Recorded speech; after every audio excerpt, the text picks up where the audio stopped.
Hi hello friends, చూసారా భోజనాలు అయ్యాక ఇన్ని గిన్నెలు ఉన్నాయి. ఇప్పుడు గిన్నెలు ఎలా క్లీన్ చేసుకోవాలో చెప్తున్నాను. ఇది బిగినర్స్కి మాత్రమే, వచ్చిన వాళ్ళకి కాదు, రాని వాళ్ళకి, తెలియని వాళ్ళకి. ఎన్వి వండుకున్నప్పుడు బౌల్స్ ఎలా క్లీన్ చేసుకోవాలో చెప్తున్నాను. చిటికెడు పసుపు, చిటికెడు ఉప్పు ఈ బకెట్లో వేసుకోండి. గోరువెచ్చటి నీళ్ళు సగం వరకు పట్టుకోండి. ఒక బౌల్ తోమి చూపిస్తున్నాను చూడండి, పెద్ద బౌల్ తోముతాను ఇప్పుడు.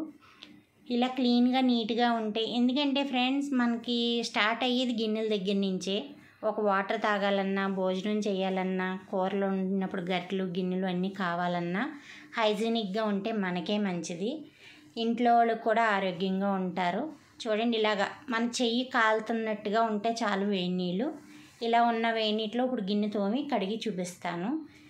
ఎప్పుడు ఇలా చేసుకొని ఓపిక లేకపోయినా, తీరిక లేకపోయినా కనీసం ఎన్వి టైంలో అన్నా ఇలా చేసుకోండి. హైజీనిక్గా ఉంటుంది. ఇది వర్షాకాలం కదా, చాలా నీట్గా ఉండాలి గిన్నెల దగ్గర. చిన్నపిల్లలు ఉంటే ఇంకా నీట్గా ఉండాలి.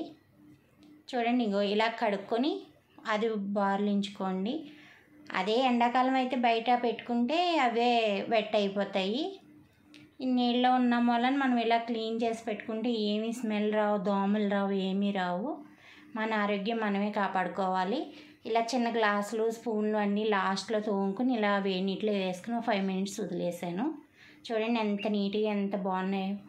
ఆడవాళ్ళకి వంటగది నీట్గా ఉంటే ఎంతో ఇష్టం కదా ఫ్రెండ్స్. చూడండి, గిన్నెలు కూడా ఎంతో నీట్గా ఉంటేనే మనకు బాగున్నట్టుగా అనిపిస్తుంది. షింక్లో గిన్నెలు ఉంటే చాలా చిరాగ్గా అనిపిస్తుంది.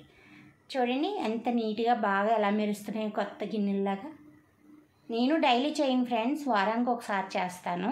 అంటే ఎన్వి వండుకున్నప్పుడు compulsory. Thank you for watching.